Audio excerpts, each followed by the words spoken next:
Carlos Alberto Vieira. Tak banyak orang yang mengenal namanya.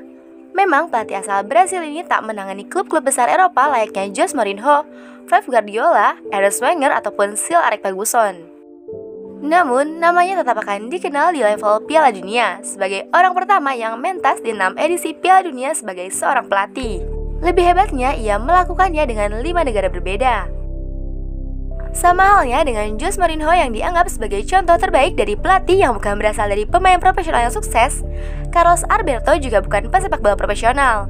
Namun bedanya ia sukses di Piala Dunia. Karirnya dimulai pada tahun 1967. Sejak usianya 25 tahun, Vieira sudah bersama timnas Ghana.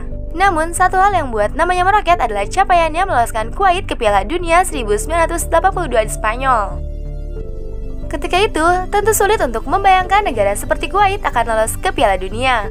Jangankan Piala Dunia, bersaing di Piala Asia pun nampaknya akan kewalahan. Ini yang membuat lolosnya Kuwait ke Piala Dunia amat mengejutkan. Pada kualifikasi zona Asia, Kuwait sukses memuncaki babak final round dan melaju ke Piala Dunia 1982 sebagai satu-satunya wakil Asia. Piala Dunia 1982 yang berlangsung di Spanyol, Kuwait berada di posisi terbawah grup D. Namun mereka sukses merebut 1 poin dari Republik Ceko. Dengan 2 pertandingan lainnya mereka kalah dari 2 negara raksasa, Prancis dengan skor 4-1 dan Inggris dengan skor 1-0. Meskipun tak mendapatkan hasil yang menyenangkan di Piala Dunia 1982, akan tetapi Vieira akan selalu dikenang sebagai pelatih tersukses Kuwait hingga saat ini. Selepas dari Kuwait, Vieira sempat sebentar menangani Brasil. Ia kembali ke Timur Tengah dengan menangani Uni Emirat Arab dan Arab Saudi. Jelang Piala Dunia 1990, Vieira kembali ditunjuk untuk menangani Uni Emirat Arab yang saat itu mewakili Asia bersama dengan Korea Selatan. Namun, hasil undian menempatkan mereka di grup mengerikan bersama Jerman Barat, Yugoslavia, dan Kolombia. Hasilnya pun sudah bisa ditebak. Uni Emirat Arab berada di juru kunci dengan catatan kekalahan di semua pertandingan. Mereka kebobolan 11 kali dan hanya mencetak 1 gol. Satu-satunya gol tersebut diciptakan saat kalah 4-1 dari Yugoslavia di Stadio Renato Dall'Ara, Bologna, Italia. Pada 1991, Vieira ditunjuk untuk menangani negaranya sendiri, Brasil. Tentu dengan skuad yang lebih mumpuni, Brasil bukan cuma diharapkan bermain bagus, tetapi mereka juga bisa menjuarai Piala Dunia untuk keempat kalinya di Piala Dunia 1994. Hal tersebut pun terbukti. Di final, hingga perpanjangan waktu skor masih 0-0. Namun Brasil akhirnya keluar sebagai juara dunia usai mengalahkan Italia lewat babak adu penalti.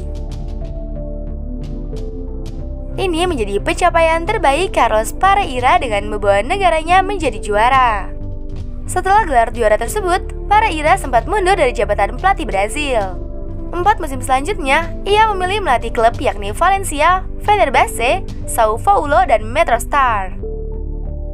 Jelang Piala Dunia 1998, Vieira menerima pinangan untuk kembali melatih Arab Saudi dan mendampingi Sami Abdullah Al-Jaber dan koleganya ke Prancis. Akan tetapi hasil buruk menaungi Saudi.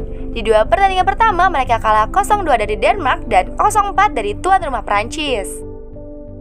Kekalahan ini membuat Vieira dipecat dari jabatannya di tengah turnamen yang masih berlangsung.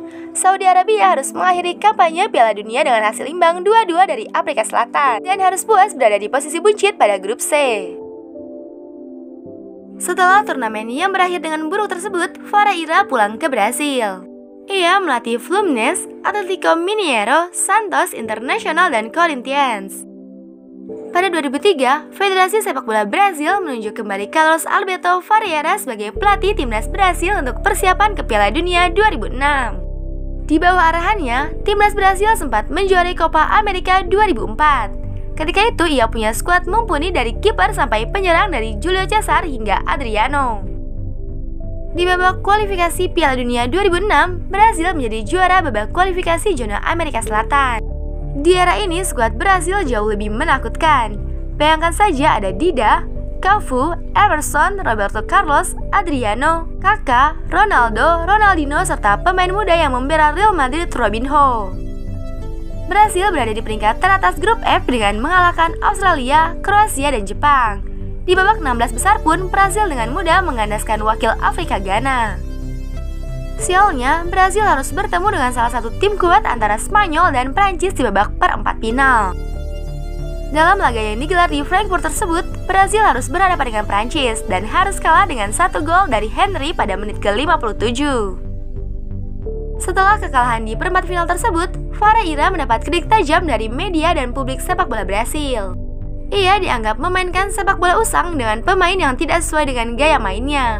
Vieira pun akhirnya mundur dari jabatan pelatih timnas Brasil. Pada 3 tahun berselang, Vieira kembali sebagai pelatih kepala Afrika Selatan untuk Piala Dunia 2010. Afrika Selatan menjadi negara kelima yang memakai jasanya di Piala Dunia. Ini artinya bagi Carlos Alberto, Piala Dunia 2010 akan menjadi Piala Dunia ke-6 sepanjang karir pelatihannya. Bersama Afrika Selatan inilah, Vieira mendapatkan poin tertinggi di Piala Dunia, di luar saat ia melatih Brasil. Dari 3 pertandingan, Afrika Selatan ditahan imbang Meksiko 1-1, kalah 0-3 dari Uruguay, tapi menang 2-1 dari tim unggulan Prancis. Sayangnya, mereka hanya berada di peringkat ketiga grup A. Afrika Selatan kalah selisih gol dari Meksiko di peringkat kedua dengan 4 poin. Carlos Alberto Vieira sudah menjalani 6 Piala Dunia, dan usai Piala Dunia 2010 tersebut, ia mengumumkan pensiun sebagai pelatih sepak bola. Sekaligus mengakhiri perjalanannya sebagai seorang pelatih yang 6 kali melatih di Piala Dunia. Selama 42 tahun berkarir sebagai pelatih, saya telah banyak menangani tim-tim di Piala Dunia. Saya rasa saya butuh istirahat, ujar Vieira. Vieira yang kini berusia 77 tahun tentu boleh bangga dengan apa yang telah ia lakukan, menjadi pelatih terbanyak yang bermain di Piala Dunia. Dan di masa pensiunnya, tentu saja ia boleh menepuk dada lebih keras, karena selain berpartisipasi di 6 Piala Dunia, ia juga sukses membawa pulang 1 medali juara dunia bersama timnas Brasil. Nah, itu dia kisah dari seorang pelatih yang 6 kali ke Piala Dunia dengan melatih 5 negara berbeda. Sampai jumpa di informasi-informasi menarik lainnya seputar dunia sepak bola dan salam olahraga.